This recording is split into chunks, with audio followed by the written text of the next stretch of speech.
اعوذ باللہ من الشیطان الرجیم بسم اللہ الرحمن الرحیم یا ایہا الذین آمنوا اے ایمان والو اذا قمتم جب تم کھڑے ہو جاؤ الی الصلاۃ نماز کی طرف نماز پڑھنے کے لیے نکلو کھڑے ہو جاؤ تو کیا کرو فاغسلوا وجوہکم اپنے چہروں کو دھو لو وَأَيْدِيَكُمْ اور اپنے ہاتھوں کو بھی دھو لو اِلَى الْمَرَافِقِ کونیوں تک ہاتھوں کو کونیوں تک دھو لو. اور تیسرا فرض کیا ہے وضو کا کہ وَامْسَحُوا بِرُؤُوسِكُمْ مسح کرو اپنے سروں پر مسح کرو. وَأَرْجُلَكُمْ اور دھو لو اپنے پاؤں کو اِلَى الْكَعْبَيْنِ ٹخنوں تک اپنے پاؤں کو ٹخنوں تک دھو لو. سورۃ المائدہ قرآن مجید کی 5ویں سورت ہے اور یہ 6واں سپارہ ہے اور آیت نمبر 6 آپ کے سامنے تلاوت ہوئی ہے جس کا حصہ اول آپ نے سنا اور اس کی سماعت کی اور ترجمہ سنا. اس آیت کے حصے کا پہلا درس کل گزر چکا ہے جس میں ظاہری اور باطنی طہارت کے متعلق تفصیلاً گفتگو ہوئی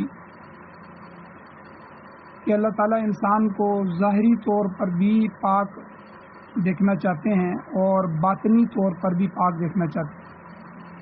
اسی لیے اللہ تعالیٰ نے وضو اور غسل رکھ دیا.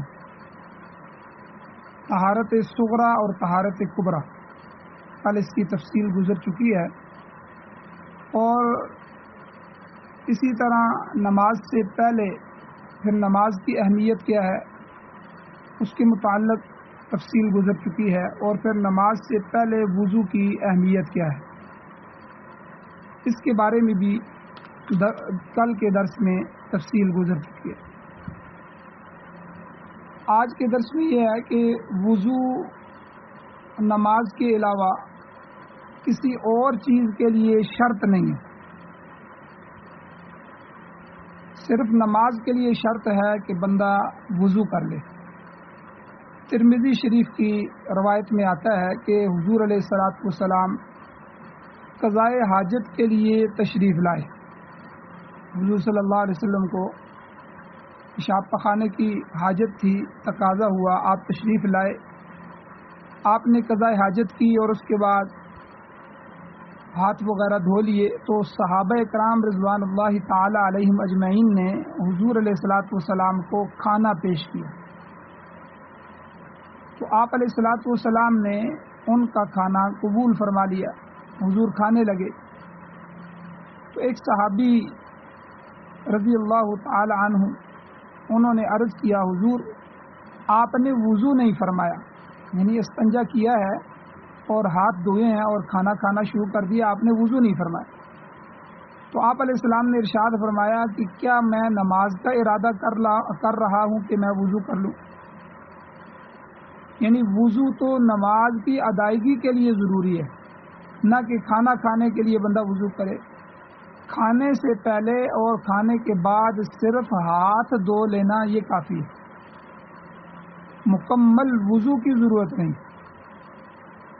ہاں یہ مسئلہ الگ ہے کہ ہمیشہ باوضو رہنا یہ ایک اچھی صفت ہے. فرمایا کہ لا یحافظ علی الوضوء الا مؤمن, یعنی مومن آدمی ہی وضو کی محافظت کرتا ہے. یہ مومن کی خصوصیت ہے اور مومن کی خصوصی صفت ہے کہ وہ ہمیشہ باوضو رہتا ہے. اس سے مجھے ایک واقعہ یاد آ گیا. ہمارے مشائخ میں سے بہت بڑے شیخ ہیں پیر ذوالفقار نقشبندی صاحب دامت برکاتہم العالیہ, وہ ایک واقعہ ذکر کرتے ہیں کراچی کے ایک سادات خاندان کے, سید خاندان کے. حضرت فرماتے ہیں کہ میں ان کے پاس کراچی میں مہمان ہوا اور عصر کا وقت تھا, ہم باہر بہت بڑا ان کا صحن تھا اس کے قریب بیٹھے ہوئے تھے. تو عصر کے بعد ان کے بچوں کا معمول تھا کہ وہ لان وغیرہ میں والی بال وغیرہ کھیلتے تھے۔ کہتے ہیں میں نے ایک عجیب بات نوٹ کی کہ بچے کھیل رہے ہیں اور کھیلتے کھیلتے عصر اور مغرب کے درمیان کبھی ایک بچہ نکلتا اور جا کے اندر سے ہو کے آ جاتا، کبھی پھر دوسرا، پھر تیسرا۔ تو میں حیران ہوا کہ بچے تو کھیل کے دوران ادھر ادھر توجہ نہیں کرتے، لیکن یہ بچے جو ہیں وہ کھیل کو چھوڑ کے اندر جا رہے ہیں اور پھر تھوڑی دیر کے بعد آ جاتے ہیں۔ تو ان کے والدین سے میں نے پوچھا کہ یہ کیا ماجرا ہے؟ تو انہوں نے بتایا کہ ہمارے بچے کھیل ہو یا کوئی بھی چیز ہو یا اسکول میں ہوں یا کسی جگہ بھی ہوں، ہم نے ان کو بچپن سے وضو بنانے کا عادی بنایا ہے کہ بیٹا جب بھی پیشاب کرو، جب بھی پخانہ کرو، جب بھی کوئی حاجت پیش آ جائے، جب بھی کبھی وضو ٹوٹ جائے تو فوراً نیا وضو کرو۔ تو بچپن سے ہم اپنے بچوں کو پاکیزگی میں رہنے کا طریقہ سکھاتے ہیں اور یہ اب ان کی عادت بن چکی ہے کہ یہ ہمیشہ وضو میں رہتے ہیں۔ جو بچے آپ نے دیکھے ہیں کہ کھیل کے دوران وہاں سے نکلے ہیں تو وہ ان کا وضو ٹوٹ گیا ہوگا تو وہ وضو کرنے کے لیے گئے ہیں اور وضو کر کے دوبارہ آ گئے۔ تو یہ ایک کہنے کا مقصد یہ ہے کہ یہ ایک اچھی عادت ہے، اچھی صفت ہے، اور حضور نے بھی فرمایا لا یحافظ علی الوضوء الا مؤمن، کہ مومن آدمی ہی وضو کی حفاظت کرتا ہے۔ تو ہمیشہ با وضو رہنا، جب وضو ٹوٹ جائے دوبارہ وضو کر لینا، پاکی میں رہنا، یہ بہت بڑی صفت ایک مسئلہ۔ دوسرا مسئلہ سن لیں کہ البتہ قرآن پاک کو ہاتھ لگانے سے پہلے طہارت ضروری ہے، کیونکہ خود قرآن مجید میں موجود ہے کہ لا یمسہ الا المطہرون۔ اللہ تعالیٰ خود فرماتے ہیں کہ یعنی اس قرآن مجید کو نہ چھوئیں الا المطہرون، مگر پاکیزہ لوگ، یعنی اسے صرف پاک لوگ ہی چھوتے ہیں، قرآن مجید کو صرف پاکیزہ لوگ ہی چھوتے ہیں۔ ایک دوسری حدیث میں یہ بھی آتا ہے کہ حضور علیہ السلام نے فرمایا کہ جس نے طہارت پر طہارت کی، یعنی وضو ہوتے ہوئے بھی پھر وضو کیا، تو حضور نے فرمایا اس کے نامہ اعمال میں 10 نیکیاں لکھی جاتی ہیں۔ یعنی آپ اندازہ لگائیں 10 نیکیاں کتنی بڑی چیز ہے۔ تو البتہ یہاں ایک مسئلہ اور بھی سن لیں کہ اس کے لیے شرط یہ ہے کہ پہلے وضو کے ساتھ کوئی فرضی یا نفلی عبادت کر چکا ہو، کیونکہ وضو عبادت کے لیے ہے، قرآن پاک کو چھونے کے لیے، تلاوت کے لیے، یا اسی طرح نماز کے لیے۔ تو کوئی نہ کوئی نماز، فرض نماز پڑھ چکا ہو یا نفلی نماز پڑھ چکا ہو، تو اگر پہلے وضو کے ساتھ ابھی تک کوئی عبادت نہیں کی تو پھر دوبارہ وضو کرنے سے وہ جو زائد فائدہ ہے وہ حاصل نہیں ہو۔ تو بہرحال یہ ایک ثواب کی بات ہے، اور وضو پر وضو کرنا یہ ایک اچھی صفت ہے کہ جب وضو ٹوٹ جائے یا ایک وضو سے عبادت کر لے تو پھر دوبارہ اسی وضو پر دوبارہ وضو کیا جائے۔ آپ حضرات نے بعض دفعہ دیکھا ہوگا کہ کچھ لوگ ان کی جو ہے وہ عصر کی نماز پڑھ چکے ہوتے ہیں، ظہر کی نماز پڑھ چکے ہوتے ہیں، ان کا وضو ہوتا ہے، اچانک وہ اگلی نماز کے لیے پہنچتے ہیں تو تھوڑا سا وقت باقی ہوتا ہے تو وہ فوراً کہتے ہیں کہ بھئی ہم تازہ وضو کر لیں۔ تو یہ بڑی عبادت ہے، بڑی اچھی بات ہے کہ پہلے وضو سے آپ نے عبادت کر لی، ایک نماز پڑھ لی، اب دوسری نماز کا وقت آیا ہے تو اگرچہ پہلے وضو سے بھی نماز ہو جائے گی، کوئی مسئلہ نہیں ہے، کوئی کمی نہیں ہوگی، کوئی گناہ بھی نہیں ہے، لیکن پھر دوبارہ جو ہے وضو کرنا یہ ایک اچھی صفت ہے۔ اسی کے بارے میں جس طرح میں نے حدیث بیان فرمائی، حضور نے فرمایا کہ جو اسی طرح طہارت پر طہارت کرتا ہے تو یعنی وضو ہوتے ہوئے پھر وضو کرتا ہے تو اس کے نامہ اعمال میں 10 نیکیاں لکھی جاتی ہیں۔ تو بہرحال وضو بطور شرط نماز کی شرط کے طور پر اس کی وضاحت ہو گئی۔ اب فرائض وضو بیان کیے گئے۔ اللہ تعالیٰ نے فرمایا یا ایھا الذین آمنوا، اے ایمان والو، اذا قمتم الی الصلاۃ، جب تم نماز کے لیے کھڑے ہو جاؤ تو وضو کے 4 فرض پورے کرو۔ آگے 4 فرض آ رہے ہیں۔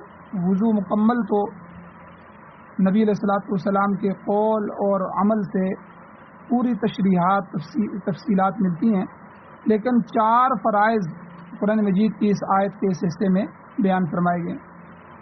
ان فرائض میں سے سب سے پہلا فرض کیا ہے؟ مکمل پورا چہرہ دھونا. فاغسلوا وجوہکم، اپنے چہروں کو دھو لو. سر کے بالوں سے لے کر نیچے تھوڑی کے کھاڑی جسے ہم کہتے ہیں تھوڑی، اس کے نیچے تک کان کی ایک لو سے دوسری لو تک، یہ پورا جو گول دائرے میں حصہ ہے یہ سارا کا سارا چہرہ ہے.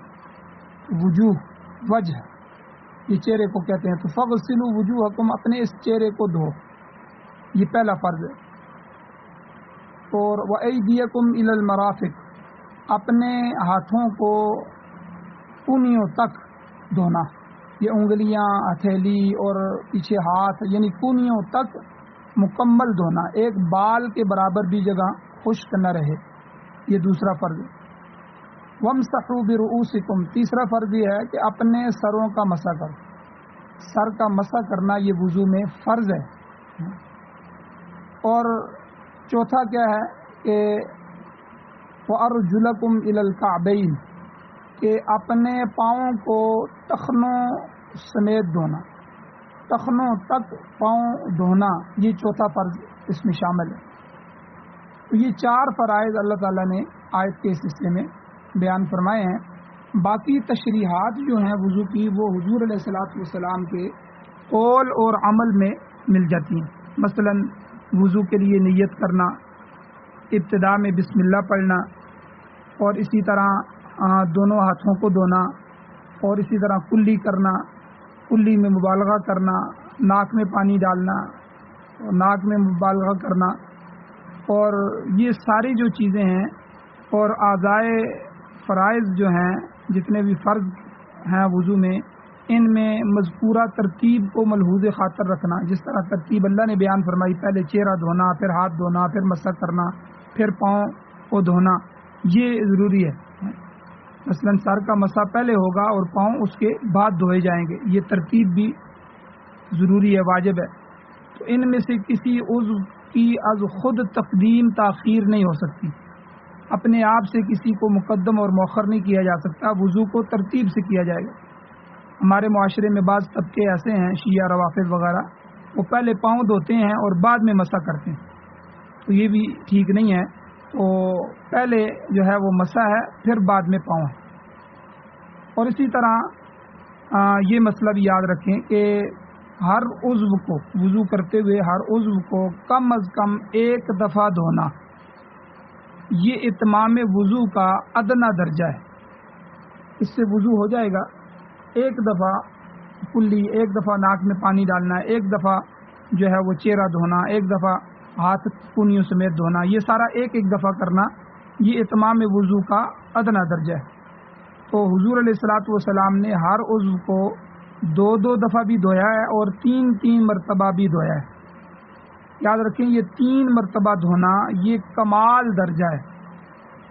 اور سنت بھی یہی ہے کہ ہر عضو کو 3 مرتبہ دھویا جائے. وضو کی سنتوں میں سے سنت یہ ہے کہ ہر عضو کو 3 دفعہ دھویا جائے تاکہ وضو کا کمال درجہ اور سنت درجہ حاصل ہو جائے. البتہ سر کا جو مسح ہے، سر کا مسح، اس میں تسلیس نہیں ہے. اس میں 3 دفعہ سر کا مسح کرنا نہیں ہے، بلکہ 1 ہی دفعہ سر پر ہاتھ پھیر لینا یہ کافی ہے. بہرحال 1، 2 یا 3 دفعہ موقع کی مناسبت سے اعضاء کو دھویا جا سکتا ہے. بعض اوقات ایسا ہوتا ہے کہ پانی کم ہوتا ہے. کئی دفعہ ہم ایسی جگہوں پر گئے ہیں کہ پانی کم ہے، پانی کی قلت ہوتی ہے. اب یہاں 1 دفعہ دھو لینا یا 2 دفعہ دھو لینا بھی کافی ہوگا، کیونکہ موقع ایسا ہے کہ اب پانی کم ہے. اسی طرح جلدی ہے، کسی آدمی کو جلدی نکلنا ہے، سفر پہ نکلنا ہے، سواری نکل جانے کا خطرہ ہے. مثلا ریل گاڑی پہ سوار ہے، راستے میں نماز کا وقت ہے، کہیں رکی ہے تو جلدی جلدی وضو کرنا ہے کہیں گاڑی نہ نکل جائے. اسی طرح جہاز وغیرہ پہ نکل جانا ہے اور کسی طرح بھی کوئی مسئلہ آ جائے کہ جلدی ہے اور کسی کی سواری وغیرہ کے نکل جانے کا خطرہ ہے، تو کم از کم 1 دفعہ پانی بہا لینا بھی مکمل وضو ہے. یہ کم درجہ ہے، اتمام وضو کا کم ترین درجہ ہے.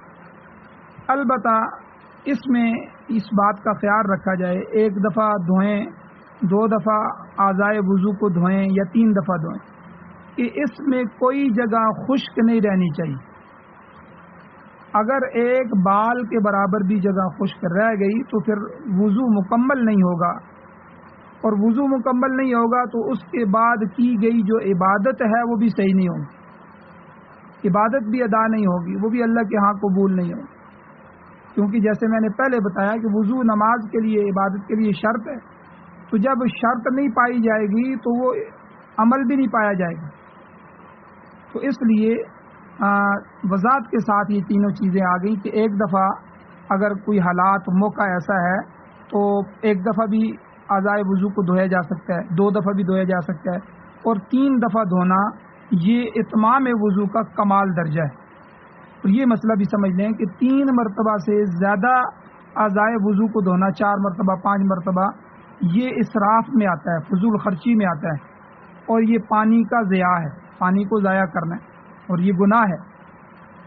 تو اس لیے بعض لوگوں کو نفسیاتی مریض ہوتے ہیں, بعض دفعہ کیا ہوتا ہے ان کو اطمینان نہیں ہوتا, وہ لگے رہتے ہیں وضو کرنے میں, پوری آدھی ٹینکی بہا دیتے ہیں. تو اس لیے زیادہ سے زیادہ 3 مرتبہ دھونا یہ سنت بھی ہے اور اتمام درجے کا, کمال درجے کا وضو بھی ہے. تو ورنہ موقع کی مناسبت سے 1 دفعہ یا 2 دفعہ بھی دھویا جا سکتا ہے. اب فرائض کی تھوڑی سی تفصیل میں بیان کرتا ہوں وضو کے اندر. اللہ تعالیٰ ارشاد فرماتے ہیں یا ایھا الذین آمنوا, اے ایمان والو, اذا قمتم الی الصلاۃ, جب تم نماز پڑھنے کا ارادہ کرو تو فاغسلوا وجوہکم, اپنے چہروں کو دھو لو. یہ وضو کا پہلا فرض ہے. اب اس فرض سے پہلے کچھ سنتیں ہیں وہ بھی ہم نے ادا کرنی ہیں. مثلا سب سے پہلے بسم اللہ پڑھنا, اور پھر دونوں ہاتھوں کو دھونا, یہ سنت ہے. اور کلی کرنا اور ناک میں پانی ڈالنا, یہ سنتیں ادا کرنی. تو حضور علیہ الصلوۃ والسلام کا یہ فرمان بھی موجود ہے کہ جب حضور نے فرمایا کہ جب تم میں سے کوئی نیند یعنی سو رہا ہو, نیند سے بیدار ہو جائے, جاگ جائے, تو اس وقت تک برتن میں ہاتھ نہ ڈالے جب تک ہاتھوں کو 3 دفعہ دھو نہ لے. جب دھو لے 3 دفعہ تو پھر ان ہاتھوں سے پانی لے کر چہرے کو دھو لو. یہ پہلا فرض جو ہے چہرے کو دھونا, یہ کب ہے کہ جب پہلے ہاتھ پاک ہوں, ہاتھ صاف ہوں. بندہ سویا ہوتا ہے تو کئی دفعہ ہاتھ کہاں کہاں لگتے رہتے ہیں, اور اس لیے حضور نے فرمایا سو کر جب اٹھو تو سب سے پہلے برتن میں ہاتھ ڈالنے سے پہلے ہاتھوں کو دھو لو. آج کل ٹوٹیوں کا زمانہ ہے, ٹوٹی ہوتی ہے اس میں اتنا مسئلہ نہیں ہوتا. پہلے زمانے میں برتن ہوتے تھے. آج کل بھی دیہاتوں میں, دور دراز کے علاقوں میں لوگوں نے برتن رکھے ہوتے ہیں, پانی کی قلت ہوتی ہے, پانی بھر کے رکھا ہوتا ہے, اور اسی برتن میں سے کئی دفعہ پانی ڈال کے وضو کرتے ہیں. تو اس لیے برتن میں ہاتھ ڈالنے کے لیے ہاتھ کا پاک ہونا, ہاتھ کی طہارت یہ ضروری ہے. اور اسی طرح جب چہرہ دھونا ہے تو چہرے کی حدود بھی میں نے پیچھے ذکر فرما دی کہ دونوں کانوں کے درمیان اور سر کے بالوں سے لے کر تھوڑی تک, یہ حدیں ہیں, چہرے کی حد ہے. اس کے علاوہ چہرہ دھوتے ہوئے ایک مسئلہ اور بھی سمجھ لیں کہ مرد حضرات کی داڑھی ہوتی ہے چہرے پہ. اب کئی لوگوں کی داڑھی گھنی ہوتی ہے, زیادہ بال ہوتے ہیں, گھنی داڑھی ہے, اور کئی لوگوں کی داڑھی گھنی نہیں ہے, ہلکی داڑھی ہوتی ہے. تو ان دونوں میں مسئلہ یاد رکھیں, اگر داڑھی گھنی ہے, بال زیادہ ہیں, گھنے بال ہیں, تو اچھی طرح وضو میں چہرہ دھو لیں, تو جتنے بالوں کو پانی پہنچ سکتا ہے پانی پہنچا لیں. باقی اس کا مسح کرنا یہ مستحب ہے, بالوں داڑھی کا خلال کیا جائے, مسح کر لیا جائے. اور سارے بالوں کو بھگونا یہ ضروری نہیں. ہاں اگر داڑھی گھنی نہیں ہے, بعض لوگوں کی داڑھی گھنی نہیں ہوتی, تو اس میں پانی ڈالنا چاہیے اور نیچے چمڑے تک اور جلد تک پانی پہنچانا ضروری ہے. یہ مسئلہ بھی یاد رکھیں. اس کے بعد فرمایا اللہ تعالیٰ نے وَأَيْدِيَكُمْ إِلَى الْمَرَافِقِ, کہ اپنے ہاتھوں کو دھو کہاں تک, کونیوں تک. مرافق, مرفق کہتے ہیں کونی. تو یہاں بھی ایک بات سمجھ لیں کہ بعض فقہاء نے اس بات میں اختلاف کیا ہے کہ آیا یہ جو کونیاں ہیں, کونیاں یہ ہاتھوں میں داخل ہیں یا نہیں ہیں. تو تو اس میں صحیح بات یہ ہے، ہمارا مسلک بھی یہی ہے کہ کونیاں ہاتھوں میں داخل ہیں اور دونوں ہاتھوں کو جب دھونا ہے تو کونیوں تک نہیں، کونیوں سمیت دھونا ہے، ورنہ وضو مکمل نہیں ہوگا۔ تو اس لیے ہاتھ دھونے ہیں تو کونیاں بھی اس میں دھونی ہیں۔ اور اسی طرح ہاتھ دھوتے وقت ایک اور سنت عمل ہے، اس کا بھی خیال رکھنا چاہیے کہ ہاتھ دھوتے وقت انگلیوں کا خلال بھی کیا جائے، انگلیاں ایک دوسرے میں ڈال کر جو ہے وہ رگڑی جائیں اندر تاکہ خلال ہو جائے۔ وجہ کیا ہے کہ تاکہ چونکہ ہاتھوں کو کونیوں سمیت دھونا یہ فرض ہے، دوسرا فرض ہے جو ابھی بیان ہو رہا ہے، تو اس میں ایک بال کے برابر بھی جگہ خشک نہ رہے، اور انگلیاں چونکہ ملی ہوتی ہیں اندر سے اگر خلال نہیں کرے گا تو جگہ خشک رہ جانے کا خطرہ ہے۔ دارقطنی کی روایت میں حدیث میں آتا ہے کہ جب حضور نے فرمایا جب تم وضو کر لو تو خللوا بین اصابعکم، تو اپنی انگلیوں کے درمیان خلال کرو، اور حضور نے فرمایا لا یخلل اللہ تعالی بینہا بالنار، ایسا نہ ہو کہ اللہ تعالیٰ ان کے درمیان آگ کے ساتھ خلال کرے۔ یعنی جب دنیا میں تم ہاتھوں کو اچھی طرح نہیں دھو گے اور یہ عادت بنا لو گے اور پھر ہاتھ نہیں دھلیں گے تو ظاہر بات ہے جب وضو نہیں ہوگا تو ہر نمازی بے وضو پڑھتے رہو گے، تو کل قیامت کے دن اللہ تعالیٰ آگ داخل کرے گا اس ہاتھ کے درمیان۔ تو حضور نے فرمایا کہ دنیا میں خلال کرو تاکہ تمہاری انگلیوں کے درمیان کوئی جگہ خشک نہ رہے، ایسا نہ ہو کہ لا یخلل اللہ تعالی بینہا بالنار، کہ اللہ تعالیٰ آگ کے ساتھ اس کا خلال کرے۔ اسی طرح حدیث میں آتا ہے حضور علیہ الصلوۃ والسلام نے ارشاد فرمایا پاؤں کے دھونے کے وقت کہ ویل للعقاب من النار اسبغ الوضوء، یعنی ہلاکت ہے، تباہی اور بربادی ہے ان ایڑیوں کے لیے دوزخ کی آگ سے۔ یعنی جب بندہ پاؤں دھوتا ہے تو بعض دفعہ پاؤں دھوتے ہوئے جو ہے وہ ٹخنے نہیں دھوتا، ایڑیاں نہیں دھو سکتا، تو حضور نے ان کے لیے ہلاکت کی بددعا فرمائی کہ ویل للعقاب من النار، دوزخ کی آگ سے ان ایڑیوں کے لیے ہلاکت، کہ اسبغ الوضوء، وضو مکمل بناؤ، حضور نے فرمایا وضو کو مکمل کرو۔ مقصد یہ ہے کہ ایڑیوں کی کوئی جگہ بھی خشک رہنے نہ پائے۔ اور کامل وضو کے متعلق حضور علیہ السلام نے حدیث میں کیا ارشاد فرمایا، جب بندہ کامل وضو کرتا ہے جس طرح یہاں بھی بتایا جا رہا ہے، اچھے طریقے سے داڑھی کا بھی خلال کر رہا ہے، ہاتھوں کا بھی خلال کر رہا ہے، اور اعضاء کو بھی 3 مرتبہ دھو رہا ہے، اور ترتیب سے بھی وضو کر رہا ہے، اور وضو کی سنتیں اور وضو کے فرائض کا بھی خیال رکھ رہا ہے، تو کامل وہ وضو ہوتا ہے۔ اس کے متعلق حضور علیہ السلام نے ارشاد فرمایا کہ جب بندہ وضو کرتا ہے اور اچھی طرح وضو کرتا ہے کامل وضو، تو وضو کے پانی کا آخری قطرہ انسان کے اعضاء سے گرتا ہے، یعنی اس نے منہ دھویا، اس نے ہاتھ دھوئے، یہ اعضاء وضو ہیں، تو ظاہر بات ہے یہ گیلے ہیں اور پانی ٹپک رہا ہے، تو آخری قطرہ جب انسان کے اعضاء سے گرتا ہے تو اللہ تعالیٰ اس کے تمام صغیرہ گناہ معاف فرما چکے ہوتے ہیں۔ تو کتنی بڑی فضیلت ہے اتمام وضو کی، کہ وضو کو جو ہے مکمل کیا جائے، کامل وضو کیا جائے۔ اب منہ اور ہاتھ دھونے کے بعد وضو کا تیسرا فرض ہے مسح کرنا۔ فرمایا کہ وَامْسَحُوا بِرُؤُوسِكُمْ، اپنے سروں پر مسح کرو۔ اب اس بارے میں فقہاء اکرام کا اختلاف ہوا ہے کہ سر کے کتنے حصے کا مسح کرنا ضروری ہے، فرض ہے۔ امام شافعی رحمۃ اللہ علیہ فرماتے ہیں کہ سر کے تھوڑے سے حصے کا بھی مسح کر دیا جائے تو یہ کافی ہے، یعنی 2-4 بالوں پر بھی ہاتھ پھیر دیا جائے تو مسح ہو جائے گا۔ تو آپ نے بعض دفعہ عربوں کے اندر جو شوافے ہیں امام شافعی رحمۃ اللہ علیہ کے مقلد ہیں ان کو دیکھا ہوگا کہ وہ سامنے کے کچھ 10-20 بال ہیں، اس طرح وہ ہاتھ پھیر دیتے ہیں۔ تو امام شافعی فرماتے ہیں کہ بس سر کا مسح ضروری ہے، تو سر میں جو ہے 2-4 بال بھی آ جاتے ہیں تو یہ کافی ہو جائے گا۔ اور امام مالک رحمۃ اللہ علیہ سارے سر کے مسح کے قائل ہیں کہ پورے حصے کے سر کے مسح کیا جائے اور کوئی بال رہ نہ جائے۔ اور ہمارے امام اعظم ابو حنیفہ رحمہ اللہ فرماتے ہیں کہ سر کے چوتھے حصے کا مسح کرنا یہ فرض ہے۔ سر کے 4 حصے کیے جائیں، یہ ہاتھ رکھا جائے، پھر دوسرا، پھر تیسرا، پھر چوتھا نیچے پیچھے تک تو کم از کم چوتھا حصہ جو ہے اس کا مسح کرنا فرض ہے۔ ہاں امام صاحب فرماتے ہیں کہ پورے سر کا مسح کرنا یہ مستحب ہے، ثواب ہے، یہی مذہب زیادہ موافقت رکھتا ہے، زیادہ اوفق ہے۔ اور یہ جو حکم ہے یہ مرد اور عورتوں دونوں کے لیے، ہر ایک کے لیے ہے کہ سر کے چوتھے حصے کا کم از کم مسح کرے، ورنہ سر کے پورے حصے کا مسح کرنا یہ مستحب ہے۔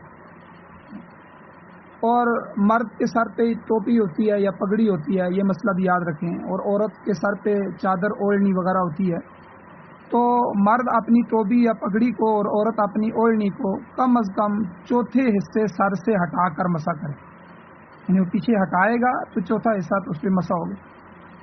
اب اس سے آگے جو ہے چوتھے حصے سے آگے پورے سر پہ جو ہے ٹوپی یا دوپٹہ ہے اسی پہ ہاتھ پھیر لیا جائے تو تب بھی کافی ہے، تاہم اگر پورے سر پر مسح کرے تو یہ زیادہ بہتر ہے، مستحب ہے، اس کا ثواب بھی ہے۔ حضور علیہ الصلوۃ والسلام کی احادیث مبارکہ میں حضور سے عمل ثابت ہے کہ آپ علیہ الصلوۃ والسلام اپنے ہاتھ مبارک پیشانی سے شروع کر کے پیچھے گدی تک لے جاتے تھے، گردن تک، پیشانی سے لے کر پیچھے گردن تک، اور پھر دوبارہ وہاں سے اسی جگہ جہاں سے شروع کیا ہوتا تو وہاں حضور علیہ السلام پیشانی تک واپس لے کے آتے تھے۔ تو بہرحال سر کا مسح یہ مستحب ہے، پورے سر کا، یہ ضروری فرض نہیں ہے، چوتھائی حصے کا فرض ہے، اس کا کم از کم چوتھا حصہ۔ اس پہ یہ بغیر دلیل کے نہیں ہے، اس پر دلیل موجود ہے۔ حضرت مغیرہ ابن شعبہ رضی اللہ تعالی عنہ کی روایت موجود ہے، اس میں ناصیہ کا ذکر ہے، یعنی نبی صلی اللہ علیہ وسلم پیشانی پر مسح کرتے تھے، یعنی چوتھے سر کا مسح حضور نے فرمایا، سر کے چوتھے حصے کا، اور اس کے ساتھ گدی تک یعنی پیچھے گردن تک جو ہے حضور نے مسح فرمایا، گردن کا مسح بھی فرمایا۔ بعض لوگ گردن کے مسح کو ناپسند کرتے ہیں، جی گردن پہ مسح نہیں کیا جائے، حالانکہ ایسی کوئی بات نہیں ہے، مزید پانی لیے بغیر اسی جو ہاتھ تر ہے اسی سے جو ہے سر کے ساتھ گردن کا بھی مسح کرے۔ البتہ یہاں یہ خیال رکھیں کہ گردن کا مسح کرتے ہوئے نیچے حلقوم ہے یعنی گلا ہے، گلے تک ہاتھ کو نہ لے کے جائے، گلے کے مسح کو فقہاء کرام نے مکروہ لکھا ہے، یہ پسندیدہ نہیں ہے۔ تو پورے سر میں سے یاد رکھیں پھر دوبارہ کہ پورے سر میں سے چوتھے حصے سر کا مسح کرنا یہ فرض ہے، اور پورے سر کا مسح کرنا یہ سنت ہے، اور گردن کا مسح کرنا یہ مستحب ہے، اور گردن سے نیچے گلے تک لے جانا یہ مکروہ ہے۔ یہ پورا طریقہ آ گیا۔ اور صرف گردن کا مسح پیچھے تک، جیسے کہ ابو داؤد شریف اور مسلم شریف میں الفاظ آتے ہیں بلغ الاکفاء کے یا کفاء کے الفاظ آتے ہیں، تو یہ مسح مستحب ہے گردن تک۔ پھر اس میں یاد رکھیں کہ سر کے مسح میں کانوں کا مسح بھی آتا ہے، کانوں کا مسح بھی کیا جائے تو یہ بھی مسح جو ہے مستحب ہے۔ اس میں جو شہادت کی انگلی ہے یہ کانوں کے اندر ڈال کے اندر پھیرا جاتا ہے اس کو، اور انگوٹھے باہر اوپر کانوں میں پھیر دے، یہ بھی مستحب ہے اور سنت۔ اب وضو کے 3 فرض اور ان کی تفصیل بیان ہو چکی ہے۔ اب چوتھے فرض کے متعلق اللہ تعالیٰ نے فرمایا کہ وَأَرْجُلَكُمْ إِلَى الْكَعْبَيْنِ، یہ اسی فَغْسِلُوا کے ساتھ ملحق ہے، اسی کے ساتھ ملا ہوا ہے، تو پیچھے فَغْسِلُوا کا جو حکم ہے اس کے اوپر اس کا عطف ہے کہ فَغْسِلُوا أَرْجُلَكُمْ إِلَى الْكَعْبَيْنِ، یعنی اپنے پاؤں کو ٹخنوں تک دھو لو۔ اور یہاں ارجلکم کی جگہ ارجلیکم کی قرات لام کے زیر کے ساتھ بھی پڑھی گئی ہے۔ بعض حضرات فرماتے ہیں کہ یہ قرات درست ہے، مگر صحابہ اکرام کا جو عمل ہے اس سے ہمیں پتہ چلتا ہے کہ صحابہ اکرام رضوان اللہ تعالی علیہم اجمعین نے ہمیشہ پاؤں کو دھویا ہے، صرف مسح پر اکتفا نہیں کیا۔ اور حضور علیہ السلام کا جو مبارک عمل ہے وہ بھی یہی ہے کہ حضور علیہ السلام پاؤں پر مسح نہیں فرماتے تھے بلکہ پاؤں کو دھوتے تھے۔ اور یہاں ایک مسئلہ اور بھی سن لیں کہ اگر کسی شخص نے موزے پہن رکھے ہیں، چمڑے کے موزے ہیں وہ اس نے پہنے ہوئے ہیں، تو ان موزوں پر مسح کرنا تمام اہل حق کے نزدیک درست ہے۔ صرف روافض ہیں کہ رافضی اس کو جائز نہیں سمجھتے، مگر یاد رکھیں حضور علیہ الصلوۃ والسلام کے تقریباً 70 صحابہ کرام رضوان اللہ تعالی علیہم اجمعین سے عملاً موضوع پر مسح ثابت ہے کہ انہوں نے مسح فرمایا. حضرت علی رضی اللہ تعالیٰ میں سے بھی ثابت. اور پھر یہاں دوسرا مسئلہ یہ بھی یاد رکھیں کہ گرمی ہو یا سردی ہو، اس میں ضرورت پڑے یا ضرورت کے بغیر جب بھی موزے ہیں تو موزے پہنے جا سکتے ہیں، اور پھر جب موزے پہنے ہوئے ہوں تو ان پر مسح کیا جا سکتا ہے. تو مسح میں ایک مسئلہ اور یاد رکھیں کہ بعض دفعہ آدمی مقیم ہوتا ہے، بعض دفعہ مسافر ہوتا ہے. مقیمی آدمی جو اپنے علاقے میں ٹھہرا ہے، وہ آدمی اگر مسح کرے گا تو 1 دن اور 1 رات اس کی مدت ہے. مسح کیا موزے پر، اب اس کا وضو مکمل ہے. اب وضو جس وقت ٹوٹے گا، مثلا زور کے وقت وضو کیا اور مسح کیا، پاؤں دھو لیے، پاؤں دھو کے اس نے موزے پہن لیے. اب موزے پہننے کے بعد مغرب کے وقت جا کے وضو ٹوٹ گیا، تو ظہر کا وضو مغرب کے وقت ٹوٹا، تو جب جس وقت سے وضو ٹوٹا ہے اس وقت سے مسح کی ابتدا شروع ہو گئی. تو مقیم کے لیے 1 دن 1 رات اور 24 گھنٹے یعنی، اور مسافر جو ہے اس کے لیے 3 دن 3 رات. تو یہ غالباً 24 دنے 48 اور پھر 24 جو ہے یہ تقریباً 72 جو ہے وہ گھنٹے بنتے ہیں. تو مسافر کے لیے 3 دن 3 رات وہ موزوں پر مسح کر سکتا ہے، یہ اس کی مدت. اور اسی طرح موزوں کے مسح کے متعلق ایک مسئلہ اور بھی سمجھ لیں کہ بعض دفعہ آدمی جو جنبی ہوتا ہے وہ حدث اصغر کے ساتھ ہوتا ہے، یعنی وضو ٹوٹ جاتا ہے. بعض دفعہ حدث اکبر بڑا حدث لاحق ہوتا ہے، یعنی جنابت لاحق ہو جاتی ہے. اس دونوں میں مسئلے الگ ہیں.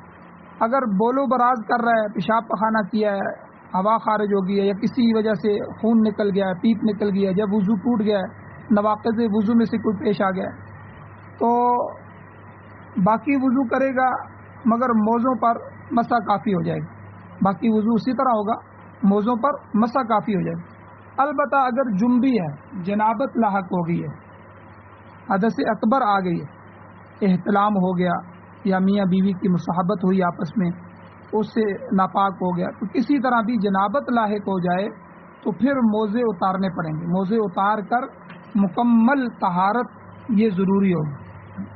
یہ مسح، موزوں پر مسح، یہ بھی مسائل آ گئے. اور وضو میں چوتھا جو فرض ہے پاؤں کو ٹخنوں تک دھونا، اس کی بھی تفصیل آ گئی. اب وضو کے آخر میں ایک اہم بات یاد رکھ لیں، ہم لوگ اکثر اس سے غافل ہیں کہ وضو کے بعد حضور علیہ الصلوۃ والسلام نے دعا بھی سکھلائی. وہ دعا کیا ہے؟ وہ دعا حضور علیہ السلام سے یہ دعا منقول ہے، پڑھنی چاہیے. اشہد ان لا الہ الا اللہ وحدہ لا شریک لہ واشہد ان محمدا عبدہ ورسولہ. یہاں تک جو ہے مسلم شریف جلد 1 صفحہ 122 یہاں تک یہ ثابت ہے، یعنی دوسرا کلمہ. اور آگے اللہم اجعلنی من التوابین وجعلنی من المتطہرین، یہ دوسرا حصہ ترمذی شریف کے اندر صفحہ 34 سے جو ہے حدیث موجود ہے. تو یہ پوری دعا ہے، یہ دعا وضو کے بعد پڑھنی چاہیے. اس دعا میں بڑی حکمت ہے. شاہ عبد الحق محدث دہلوی رحمۃ اللہ علیہ لکھتے ہیں کہ وضو کے بعد یہ دعا پڑھ لینی چاہیے، کیونکہ اس کا مطلب یہ ہوتا ہے کہ اے میرے پروردگار، ہم نے ظاہری طور پر تو تیرے فرمان کے مطابق عمل کر لیا، آپ نے وضو کا حکم دیا، پاکی کا حکم دیا، ظاہری طور پر تو ہم پاک ہو گئے، جو ہم تک تھا ہم نے کر لیا.